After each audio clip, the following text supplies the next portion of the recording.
And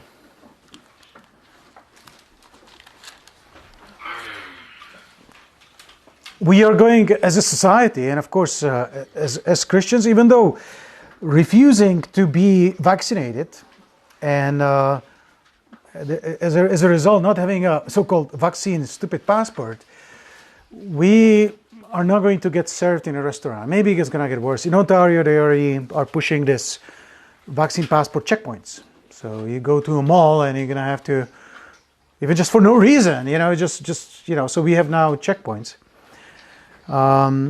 And that includes now gyms and even like malls and so we really don't know how far these people will go.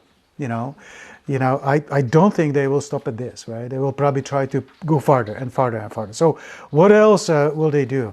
And this is actually affecting a lot of non-Christians, right? It's just that there are a lot of people that have a persuasion that is right. Because, here's a law, and obviously that's a higher law than some sort of an order from some unelected official. But, so there's a question, is this really Christian persecution? Well, to me, obviously it's not a hardcore Christian persecution, because nobody is putting me on a stake for believing in the Bible. And yet, in some ways it is. Because I personally... It may be different for another person, but I personally don't believe in submitting to this particular order because of my Christian faith. I really don't believe that no person has the authority to invade my body, whether it's by coercion or by pressure or whatever, without my consent. All right, and so this is obviously very Christian position. I think if somebody decides I'm not taking the vaccine. But obviously, it's not yet completely, Sometimes I wonder if the enemy is trying to little bit attack Christians or Christianity by proxy. Now, this could be one of those things, because think about it. It could be that people will just... somebody may calculate in their heads, hey, I bet you that certain kind of people that we really don't like, it's going to be the conservatives and Christians, the radical Christians, that will be against this. So it's a nice dividing line to use by the enemy to kind of separate certain people, right? I mean, it's same thing I'm thinking about this whole idea of the Black Lives Matter. Right? This whole idea that the white people are responsible for all the wrongdoings of people of darker skin, I personally suspect is really attack on Christianity. Because Christianity came through, and I don't believe in a race, but it came through Europe. It came through white people. Right? That doesn't mean that white people are better, but this was the will of God, that Christianity goes this way. Apostle Paul actually had the intention to go east. That means to Asia. And he wanted to go there. And the Holy Spirit didn't let him go there. So he went north. So he went to Greece and Rome, and from there it went all the way to this land. And so I think a lot of these people that really hate white people, I think they really hate Jesus. And it's the same thing a little bit with Christianity. When you see people burning some Notre Dame Cathedral in Paris or something like that, to me, that's really not Christianity, all right? However, that's not how the people see it, right? For them, it's just, they put it in one lump. So I know that probably is an attack on Christianity too. Even on the 1st July when they burned a few churches in Canada, that's really hatred of Jesus. And so this is something that people fail to realize. When we talk to that restaurant owner or the people there, and they say, well, that's different with the Jews in Nazi Germany. It's different. People always think it's different. Right? So you're not able to see the forest for the trees. You don't realize that you're in it. You're in it. It's mild. It's not as drastic. So it may not seem as bad. And so why am I saying this? Well, I'm just saying that to us so that we can be encouraged and not let anybody discourage you and tell you, hey, this has nothing to do with Christianity. You can still preach. Like that MLA that I was talking to half a year ago.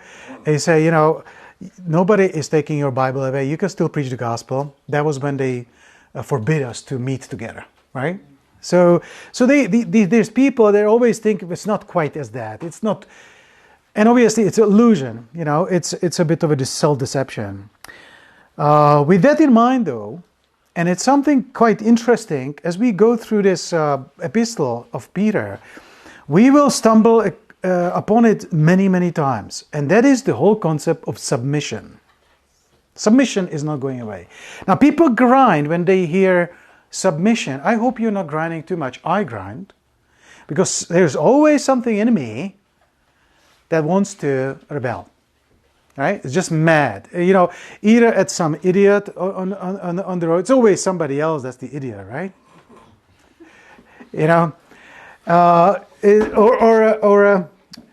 Or hey, against the authority of the scripture, against the authority of my boss, right? Against the authority of a husband, ladies, right? Children against the authority of the parents. Hey, listen, right? Listen, this was for you, right? Yeah. Every person is to be subject to authority. And I'll tell you this, if we identify proper authority and fully, unequivocally, did I say it right? Thank you.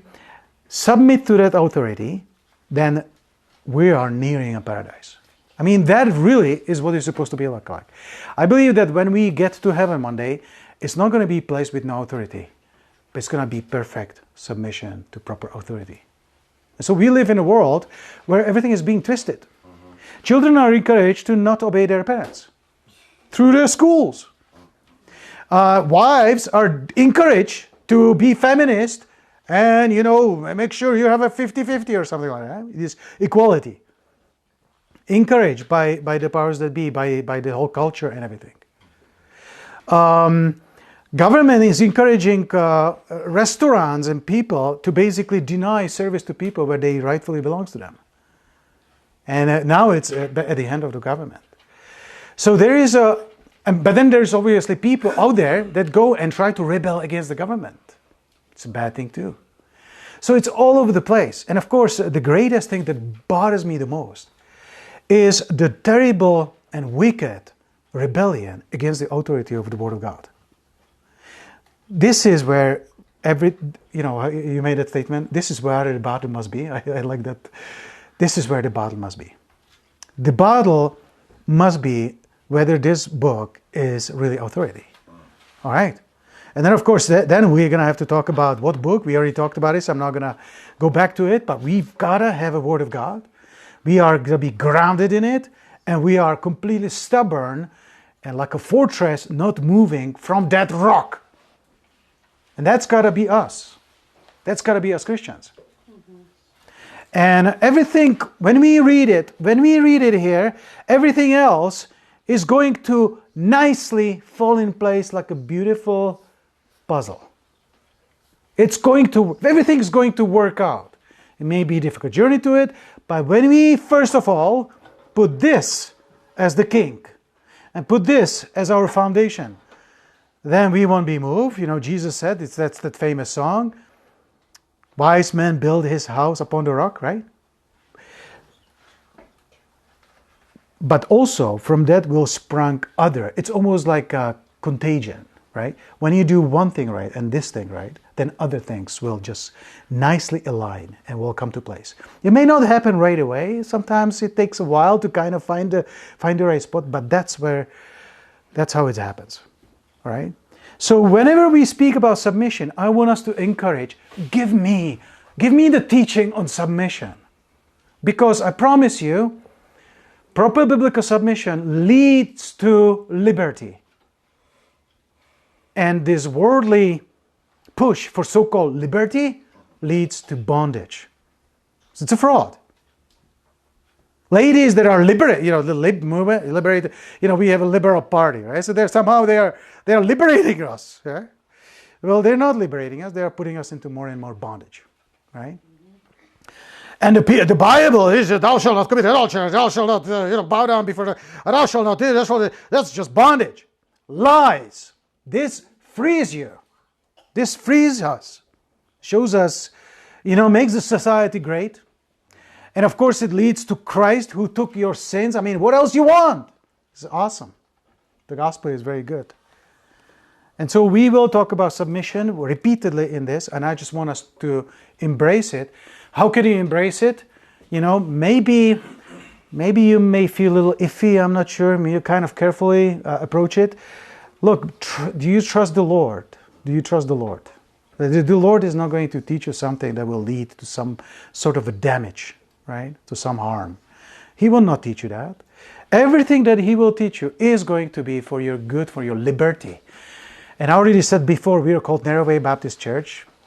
But if that term was not available, I would call this place Liberty Baptist Church. Because this is probably what I get probably the most from the Bible. Because you're liberated. You're freed. All right? Liberty is liberty from the sin, but also liberty from all sorts of other stuff. Right? So Bible is a very liberating book. And so when we read about submission, it won't go against liberty. Submission leads to liberty. As weird as it may sound to somebody, but that's how it is. Well, we finished with verse 17 last time, and we're going to go now to verse 18, and perhaps we will make it all the way to chapter 3 and see what it says there.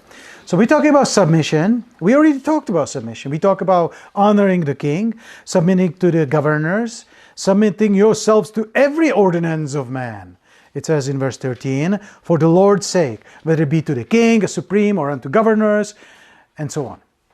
So we are submitted to ordinance of man. And I would say even, let's say, ordinance that man appoints, as long as that obviously is a legal ordinance. So for instance, if I am not at home and my wife is not at home, I may appoint a child, you are in charge now. Right? And at that point, the child is in charge of that house. Right? So it's not in the Bible, you know, the children have to obey the oldest sibling, but I just appointed that person to authority and I have the right to do that. All right? So of course, in that sense, even government has the authority to appoint, even let's say unelected official, to carry out certain responsibilities and authorities and power. But of course, we have sometimes flawed laws. And that happens all the time. Just like people make mistakes in building bridges. Have you seen magnificent bridges built and then they collapsed? You know, so there's bright people that make mistakes. And as a result, people die. And so, you know, putting together a law is obviously also a very important craft and requires certain discernment, a certain wisdom to actually put together something that actually makes sense. But sometimes we end up with the crap. You know, we have a law system, we have loopholes in law, or we have abundance of law, and some of them are not even remembered, and it's just this whole mess. You know, that's kind of where we are. And then it becomes very unclear, who do I obey? Right? That's unfortunately what we have to deal with. Well, the Bible is not like that. Bible is perfectly consistent. And so it's not like we will find some flaw that contradicts somewhere in the back. And if we did, then we are dealing with human error. Just like we deal with this whole order about passport. That is illegal, but they push it anyway. And it's obviously now we have a constitutional crisis, really. It's a chaos. You know, because who do we obey now? It's a confusion. Imagine if you come to a traffic light and both sides say green. Yeah. Right? There will be chaos. Mm-hmm. That is exactly what we have. Except we have now maybe two sides that say red.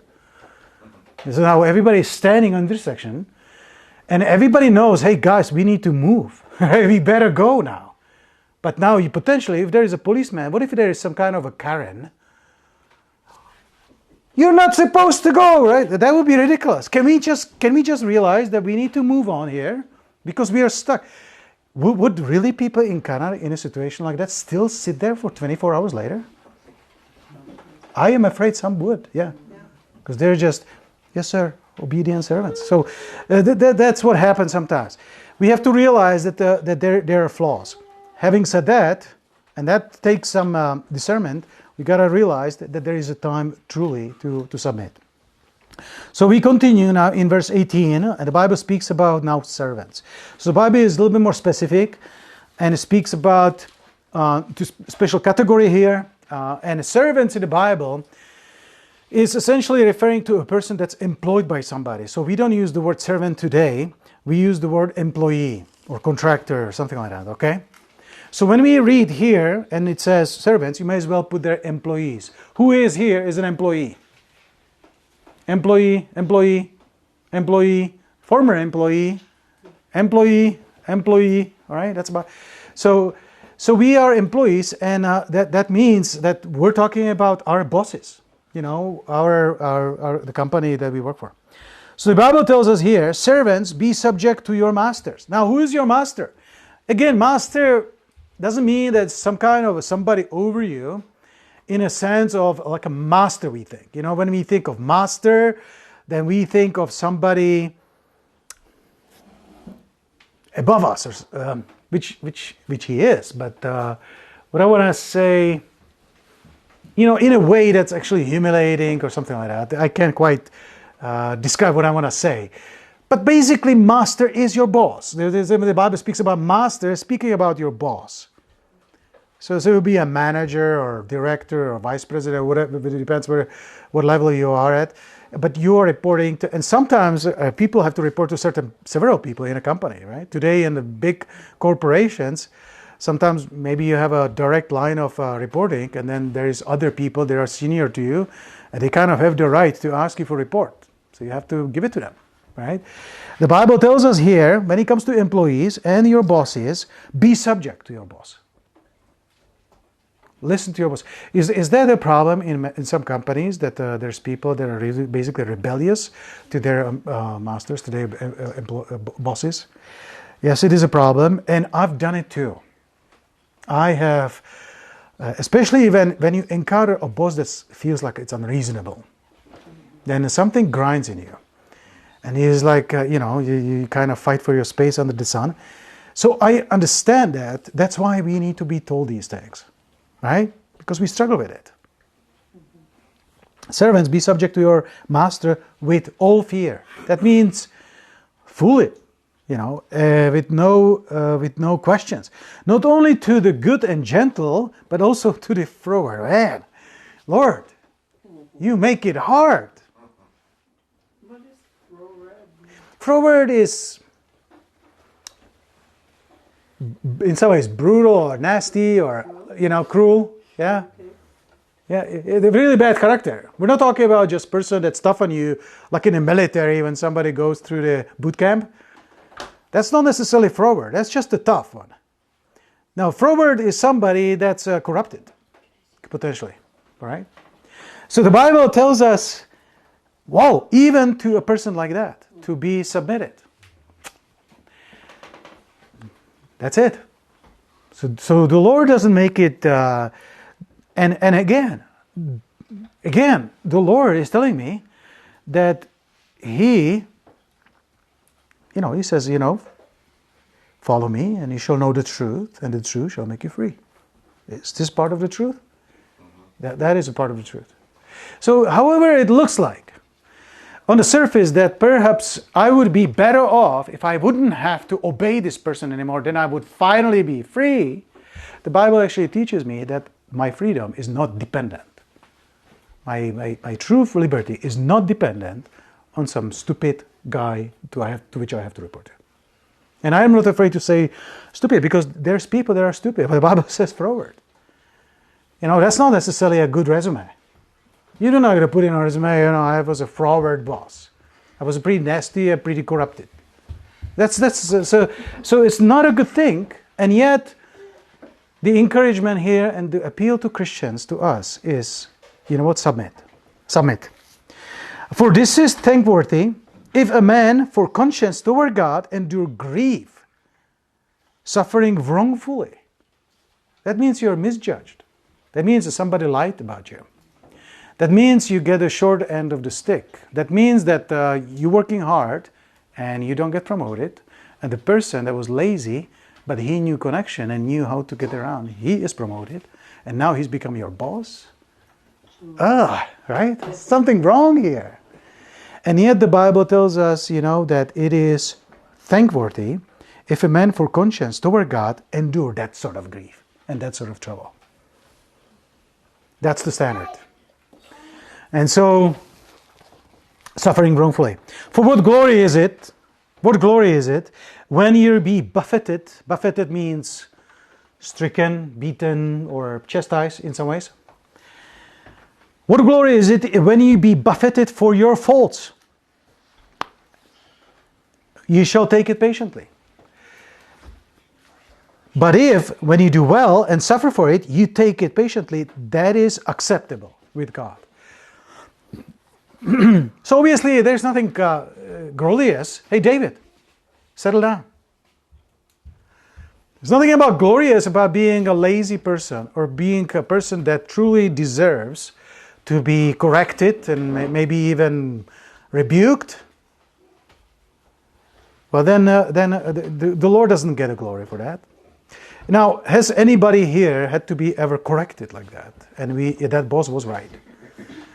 You know, I never suffer with these kind of things. All right, I do. And you know what? That's kind of how it is. If you're in a position of power and authority somewhere, you're gonna have to correct people. And that really shouldn't be kind of the end of the day, you know, I kind of ruined everything. Even in correction, I think it shows, you know, what kind of person you are. Because you can be wrong, but if you take a correction, hey, you know what, this was not right, I don't want this to see it again, then even in that you can be rebellious. You know, you can start defend yourself, you know, whatever. But I think if you just say, you know, I really apologize, I want to make sure that's not going to happen again, it's almost like the light is shining again on the Lord, right? So you can correct it really quickly. So don't be too much upset if you kind of failed in some area. It's important that you line up and take a correction. Children, take a correction, right? Especially even if it's taken from an irritated parent, and maybe a parent that kind of doesn't quite see it right, as you know, right?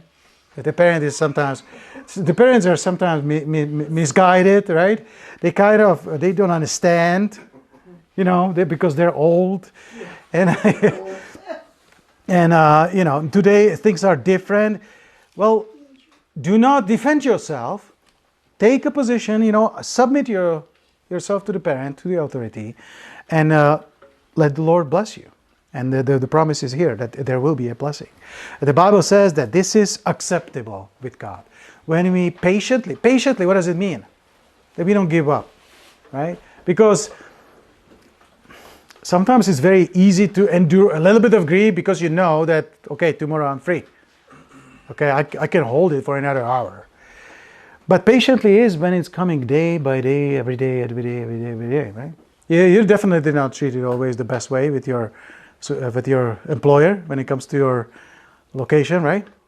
You know, that's so you can see that they could easily do that, but they just take advantage of your position, and they, in some ways, you know, take advantage of you.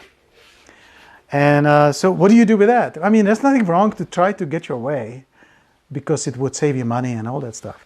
But at the same time, you know, not just you, but all of us. Let us think how we can be people that will not bring offense to the gospel. Because people know we are who we are. And perhaps even sometimes take some wrong.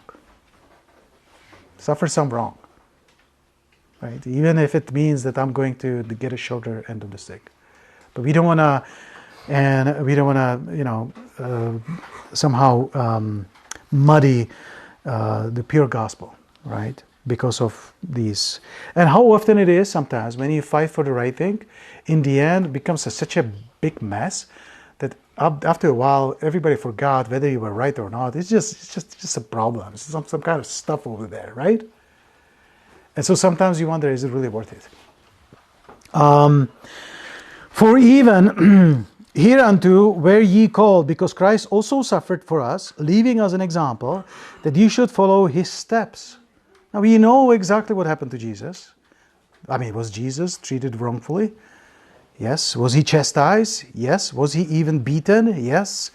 Was he even nailed to the cross? Yes. And he gave us an example. So that's an example to follow. And I realize that there is a high mountain to climb, right? It's not easy. You know, whether it's with the husband, right? Or with the boss, or with, I don't know, you know. Children, some children don't have it, you know, quite truly. Some children don't have it easy with the parents, all right? I know it may not always be easy for my children to accept me, right, as the leadership at the point. But you will be better off, and it is better off for you, according to this particular passage, right, that you take it and submit yourself anyway. God will find it acceptable. When the Bible says acceptable, that means God likes it, right? God likes it. Appreciate that, what you just did. Mm-hmm. I mean, don't you realize that this really takes a character? I mean, what kind of character that requires to, if somebody is offended or misjudged or mistreated, just to fight back? You don't need to have a character for that. It's kind of natural to us, right? It takes a character to do something completely different, to almost to people's amazement. Whoa, that's different. And that's what we are called to. That's really what Jesus did. And people were surprised. Remember what Peter said to Jesus when Jesus told them, you know, Son of Man must be given to the Gentiles and be killed for the sake of the world and all that stuff. And Peter has to come to him and say, no, you should not, that must not happen to you. So what is it?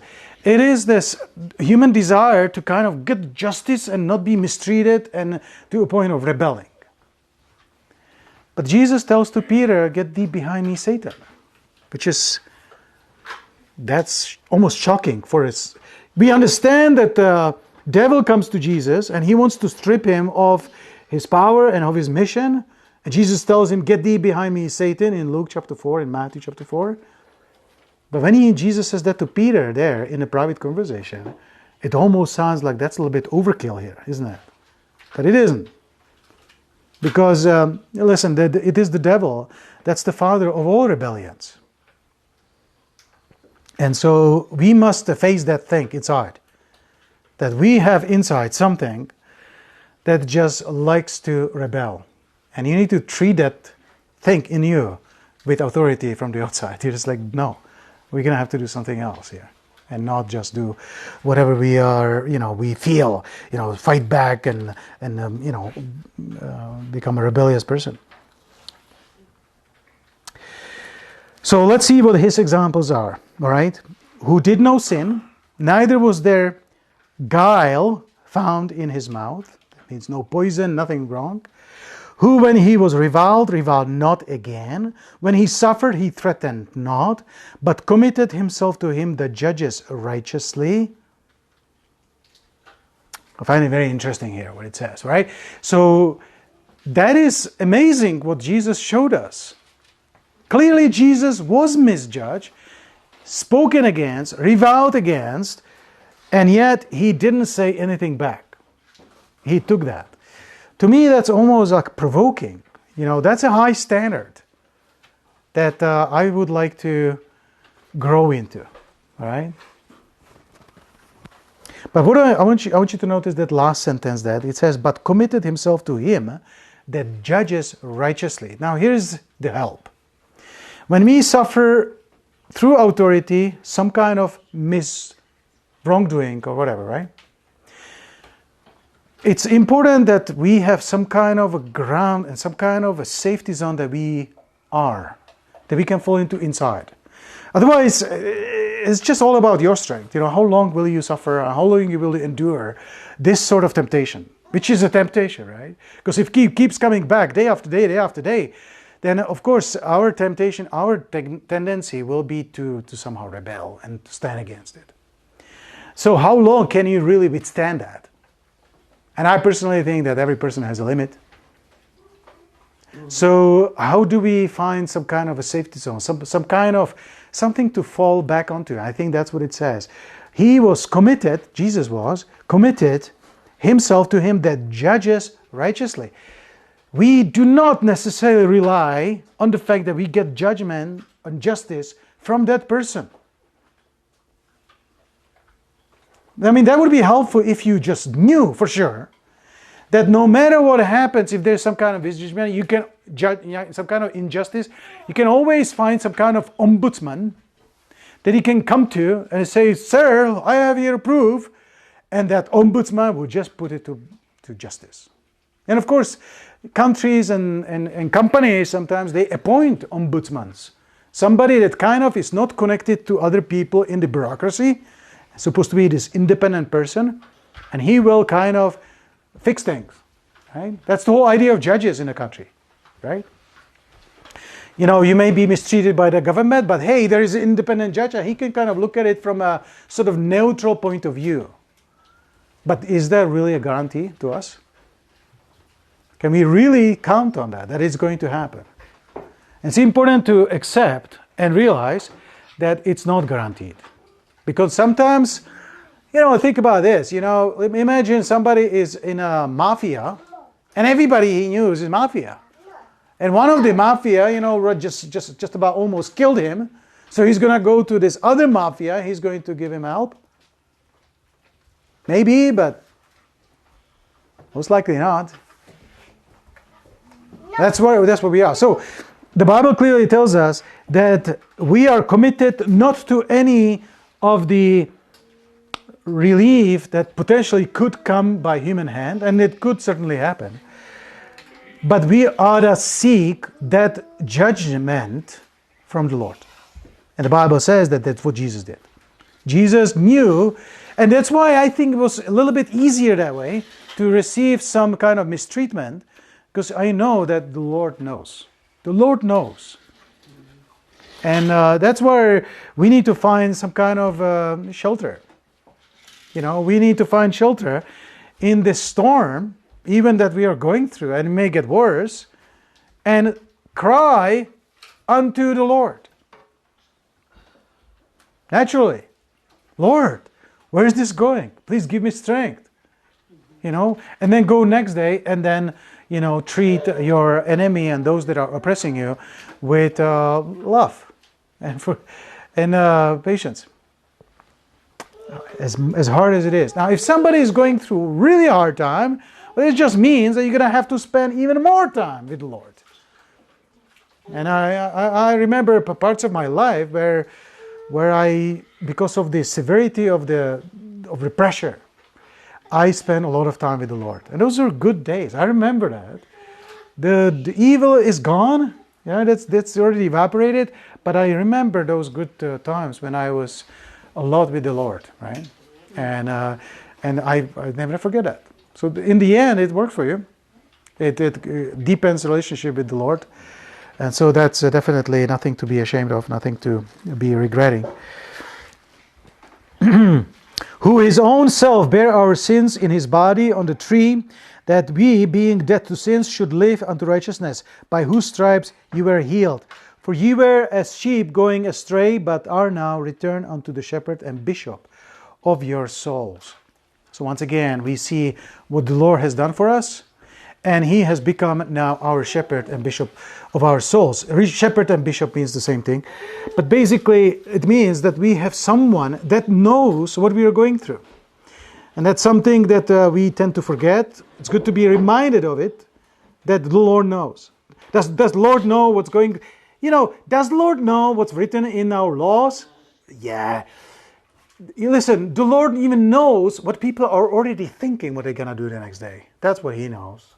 The Lord already knows what people that are in higher powers and they are taking down to these different provincial governments.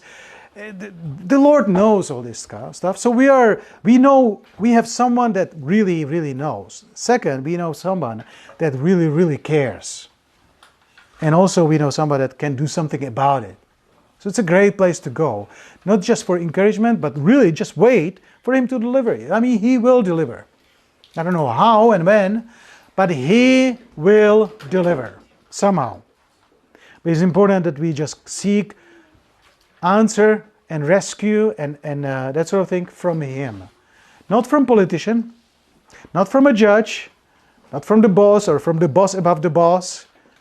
Right? There may be time to obviously take a case to higher boss. Right? There may be some, if you are asked to do something illegal, then you may have to stand. Maybe he's going to misrepresent why you're standing the way you do.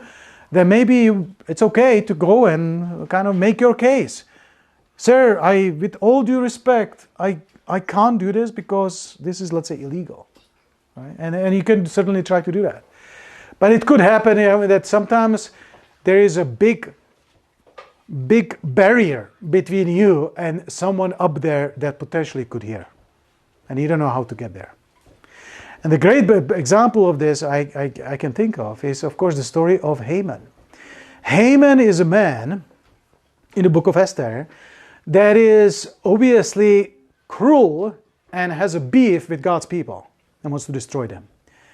And what happens next? God's people pray and fast and are calling upon the Lord. Mordecai is instructing Esther, and even Esther is praying to God, please do something for me. And I appreciate that there is a little spin in that story. We know what happened. She prayed about it, and people prayed for her and prayed for deliverance. And in the end, the deliverance came, but there was one little spin. Can somebody please tell the king that Mordecai is a good guy? Mordecai is a good guy. Ahasuerus doesn't know that, the king. He should know that though, but you forget. People don't know everything. So hey, on the night when Haman was exposed, on that night, Ahasuerus cannot sleep for no reason. Well, there is a reason. He can't sleep, right? And then in the middle of the night, he's bored. He doesn't want to lay in the bed, so he goes around. Of all things, he's going to go to Chronicles. And he's just, randomly going through the pages. And then he finds the story of Mordecai. That is obviously not an accident. This is the answer of God to the prayers of people. And you know what? God is such an artist. Isn't that beautiful how this has happened? Right? In the case of Mordecai, for example. And every time is a little bit different. God always delivers different way. But he does it in a way that's just brilliant. And effective. And it just happens. So I don't know how the Lord will deliver. But I believe he will deliver people that wait upon him. Right? He will deliver. This is something we should be reminded of. And just ourselves, just come back to this. And whenever, look, when I see these things happening around me, I can't help it, but it really affects my sleep in sometimes, right? Mm-hmm. So when I get to that point, I always have to come back and say that's not the right position. That's not right to be too concerned that nobody from PPC got into the parliament, or don't worry about it. It doesn't matter. It's not the answer anyway. And like I said before, sometimes the deliverance can come from a very unlikely place. In the meantime, we just be patient. Even to a point of death. That's what the 3 young men in Babylon did, even to a point of death. That's Christianity 101, right? Not pre-tribulation, right? But, okay, Lord, if I have to go through tribulation, then let me help go through it gloriously, so that you receive glory in the end. And we were just talking about this from the book of John during our trip here. And we learned that the way, the Lord tells to Peter that, when you were young, you geared up yourself and did whatever you want, or something like that, right? It's in chapter 21 of John. But he says, but when you are old, others will gear you and lead you where you don't want to go. And then it says there that Jesus said these things in order to signify what sort of way Peter is going to die and glorify the Lord. So the Bible actually tells us that when we suffer for righteousness' sake, even to a point of dying, that God's get a glory from that.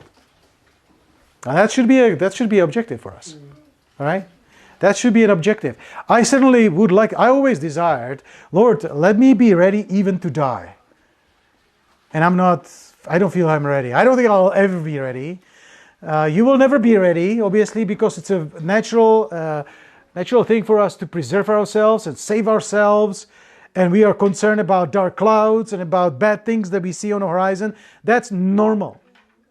So people, it's not like people that are really mature, they're just, hey, I'm here, go get me. I never see that in the Bible. You know, the people that are arrested and waiting for execution, even Jesus, right? Lord, if there is another way, even Jesus is going through a lot of depression and darkness. So shouldn't we, what do we need? You will be going through some difficulty too, right? But somehow God will not leave you alone. Just like Jesus testified, you all will leave me, and yet I am not alone. I'm not alone. So even if people leave you and then you suffer, can there be anything worse? Yes. And that is when you are persecuted, everybody leaves you, and God says, I never knew. That would be the worst. But what if you suffer persecution and you're left alone, but then Jesus comes and says, this is my Gwen, right? This is my Louis, this is my Nikki, these are my people.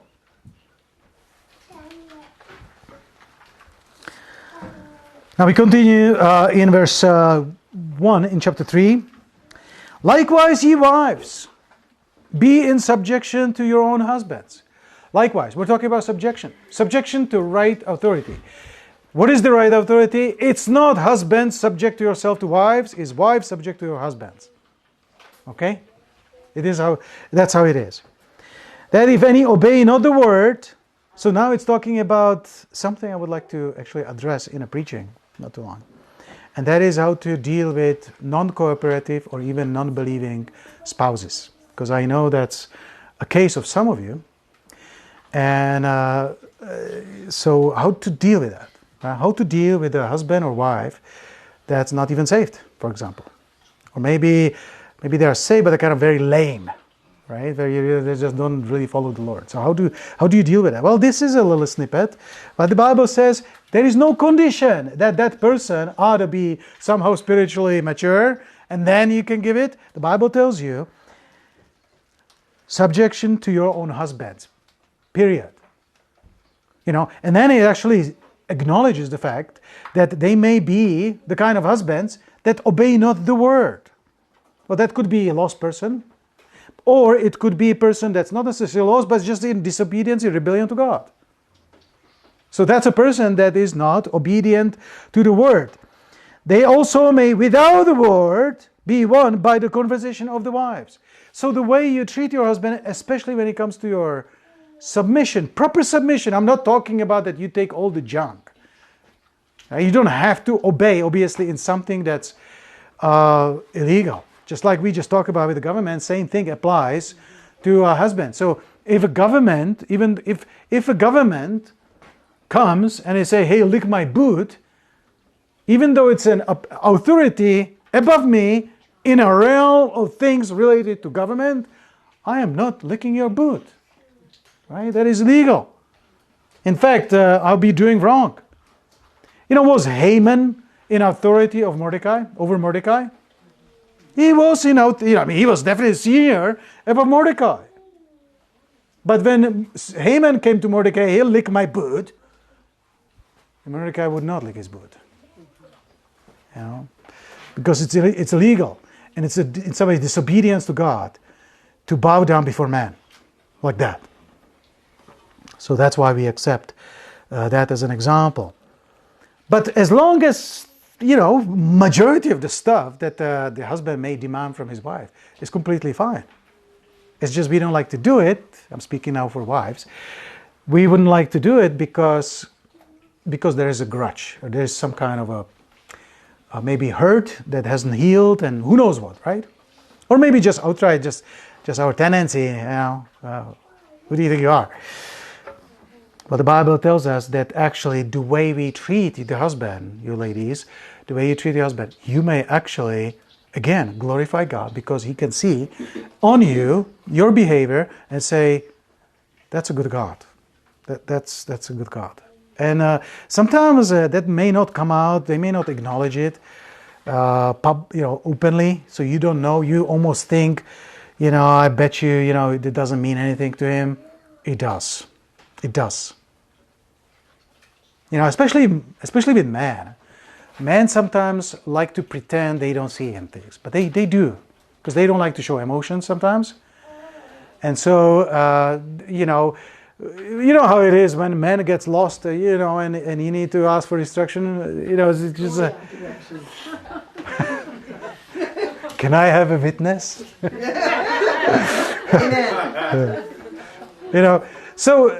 So it's a bit almost like amusing, isn't it? Okay, I'm sure we know the way. Rebecca, what are you?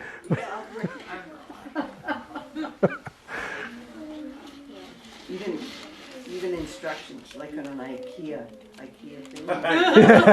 Instructions first thing. I can do this. Those are instructions. That's confusion.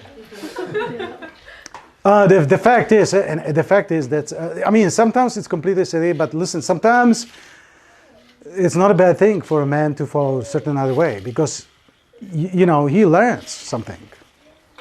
Sometimes when you have to discover, he's wrong now. I better leave this now. Moving right along. Or you'll think I'm biased. I wouldn't be biased. While they behold your chaste conversation coupled with fear. So I really, I know that especially some of you don't have it quite easy with your husband, speaking out to ladies. I just plead with you, find a way to find shelter in the Lord, and just give it out there. Just give it what you're supposed to give, all right? However hard it is. And I just appreciate your courage that you do that. I know you do that, and I am extremely impressed, because I wouldn't like to be in your shoes, to be honest. And but you know what? We all have different shoes. We all struggle with different things, and so if you do deal with this, then we will be praying for you, so that you can. And we will provide you also with some encouragement by talking to you and give you a hug and that sort of thing, so that you can have another boost and just go to it with determination, right? But then let's not forget that liberty comes through submission to proper authority. And I'll tell you this, if the world, if Canada, if Alberta, if people really knew, some of this stuff, and if they really put Jesus first and put the Bible once again as a foundation, and then things starting to line up properly when it comes to other authorities, and ladies would accept their husbands, and husbands would accept their roles to be fathers and husbands, house bands, right? Somebody that holds it all together. And if the teachers in schools finally acknowledge that parents are the authority in the child's life, and they backed off and felt a little bit fearful of the parents, and if the children learn to submit to their parents, to their moms and dads, everybody would want to immigrate to Alberta. Alberta would be like a paradise. It's right in front of us. It's not that complicated. It would be great. Now, I'm not holding my breath, of course. But why couldn't it be like that among us? This is why we ought to be different. This is why we, even as a group or as individuals, we can be a light to this world. Because we are different. And we will submit to the proper authority. And also, the flip side of that understanding of what authority is that we will not bow down to authority that requires something that's illegal. Which is why they think we are problematic. But no. You have no right to put needle in my arm. So I am not going to take it, okay? Will people mock us and make us look like we are evil? Okay. Hey, the Bible speaks about it. Bible speaks about it, maybe not here.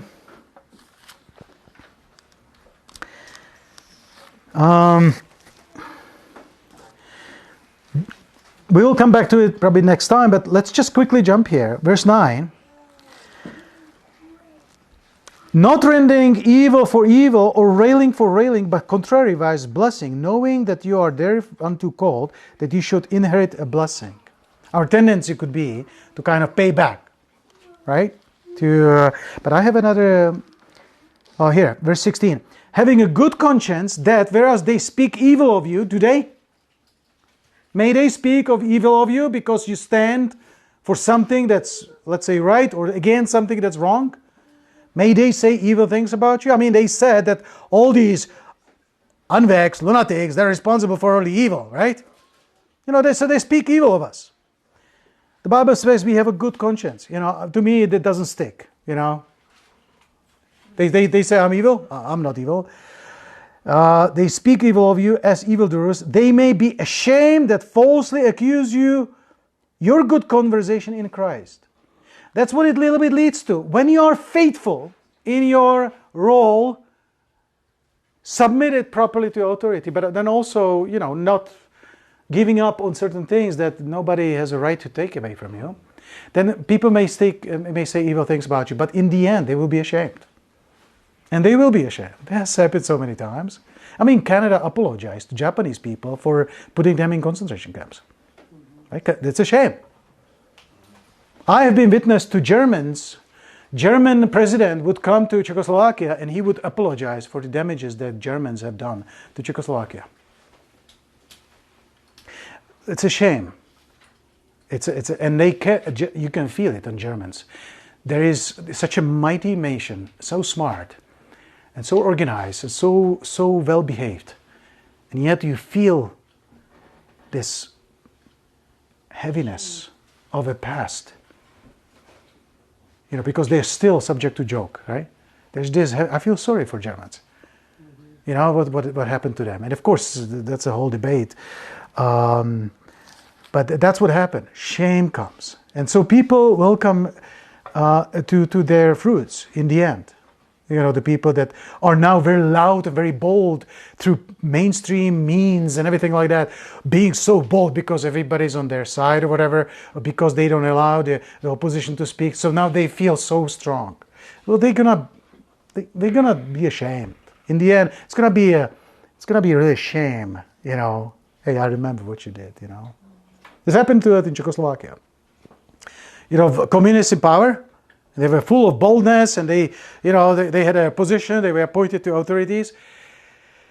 After the revolution, after the change of regime, it was a bad thing on your resume, and people started hiding it. Well, I was just there because whatever. I didn't really mean it that way. But, it became burden. And that's what it will be to people that do this. That they are laughing at Christ's church and people that are standing for that which is right. Now, speaking about ladies still, whose adorning, let it not be the outward adorning of plaiting the hair and of wearing of gold or of putting on apparel, but let it be the hidden man of the heart, in that which is not corruptible, even the ornament of a meek and quiet spirit, which is in the sight of God of great price.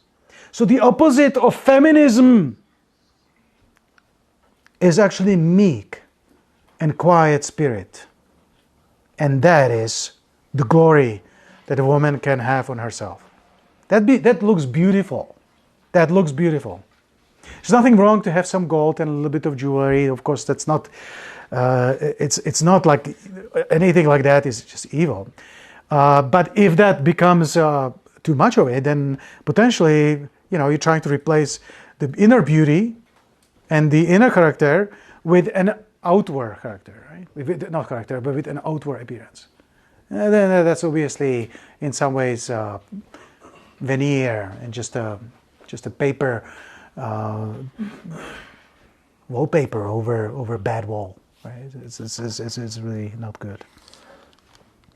For after this manner in the old time the holy women also, who trusted in God, adorned themselves, being in subjection unto their own husbands. People don't like this passage. Even as Sarah obeyed Abraham. So, we're talking about obedience. We're not talking, when we talk about submission of any person to authority, whether it's a servant to his boss, child to a parent, in a soccer, the soccer player to a referee. We've seen Rebellion there.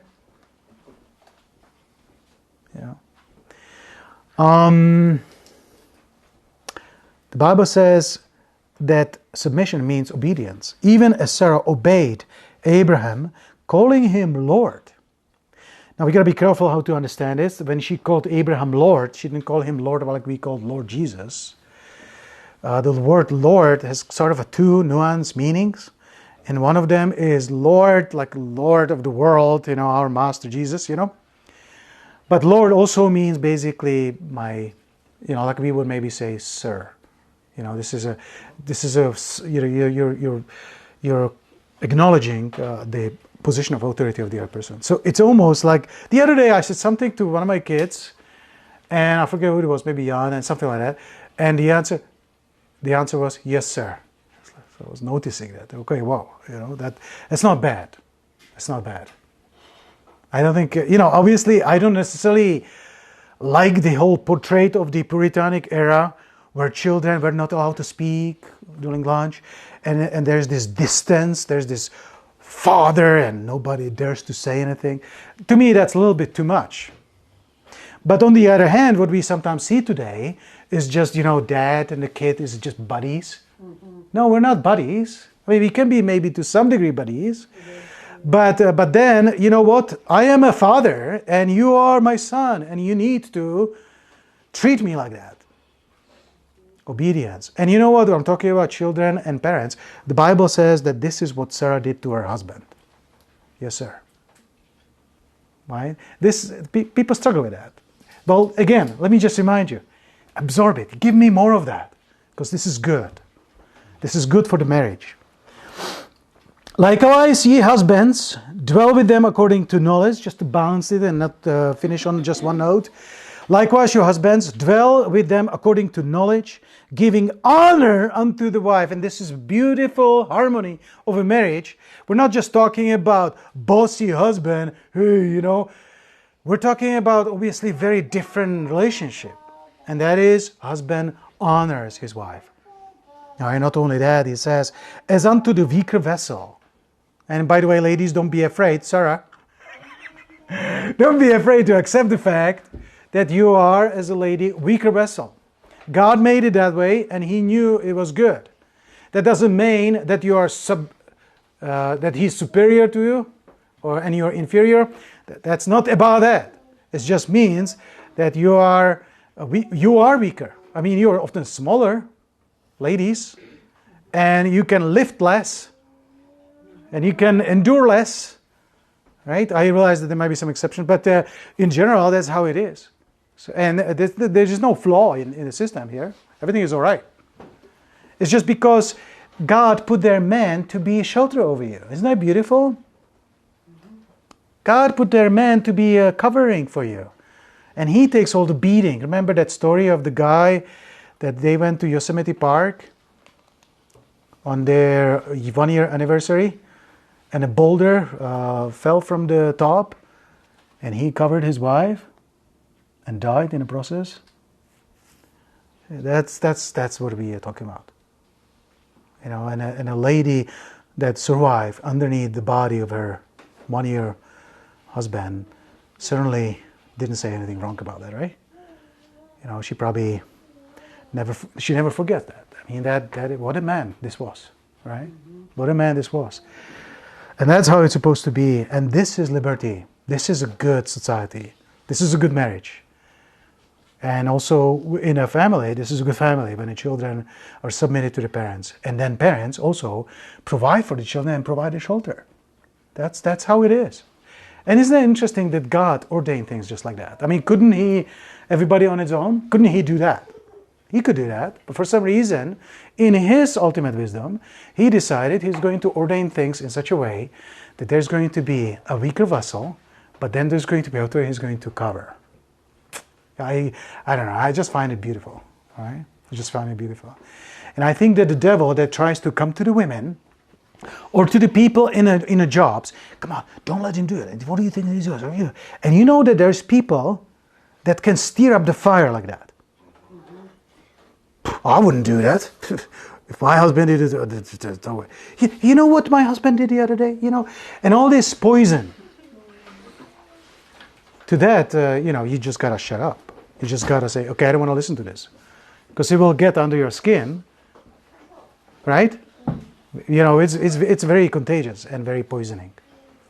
So we'll leave it at this. We talk a lot about submission, and my point is that submission is perfectly in compliance with the whole message of the Word of God for liberty and for freedom and for harmony. All right? Now, that doesn't mean that we just submit to anything, whatever somebody tells us because they're in senior role. Sometimes, even for the children, it is correct to not obey the parent. I could foresee a situation where this would be the right thing to do, right? Sometimes a wife needs to say no to her husband because he's asking something that's not right. Sometimes people in the secretaries or whatever, they're asked to lie for the boss. Hey, say I'm not here. What do you do? Don't lie. Don't give false statement. Maybe you can kind of swim out of it. You say, could he maybe call you later? Not answer at least the question and not put yourself in trouble. And then to come to your boss and could you please not put me in this position, because next time I'm afraid I will not be able to hold it like this. So we do get into situations like this, and we're going to have to stand the ground. And sometimes standing your ground means to stand against the boss, right? But often the problem is the other way, which is we have a tendency to kind of, it looks like a stand for our rights or whatever. It's a fake argument that we are somehow abused. This whole idea that children are being abused because they are grounded or because they are spanked is a lie. Is a lie, and it comes from the mouth of somebody that actually wants to enslave the children. So we must stand against it. All right? So we'll leave it at this. Submission. Absorb it. Take it. Whatever the Lord instructs is going to be good for my liberty. The Lord doesn't give a liberty, but then He takes a little bit away. No. Everything that's in the Bible is going to be for your good, for your liberty. And so let's live with that. Amen? Okay, let's bow our head and we'll finish with prayer. Dear Lord, we thank you for the way you beautifully organize and set in order this world. And the world, of course, we see all around us is crumbling and is a place of terrible chaos. Even one branch of government is saying something else than another branch of government. And sometimes mother says one thing and the father says something else. There's so much chaos. But Lord, it shouldn't be like that, and we realize that for us as Christians, we ought to set a different standard. And of course, the standard that we should reflect to the world is the one that you show to us, and we acknowledge it, and we see that, because you, the creator of the world, the king of the world, the creator of all of us, you let people even inflict to you and strike you and treat you miserably. And yet, you didn't open your mouth. You loved them. You died for them. Help us, Lord, to be like that, to grow into that standard. We thank you for your love to us. We thank you for giving us one another.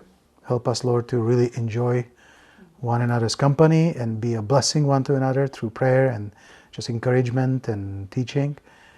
And let your name be glorified in our lives, even through our suffering. In Jesus' name, amen.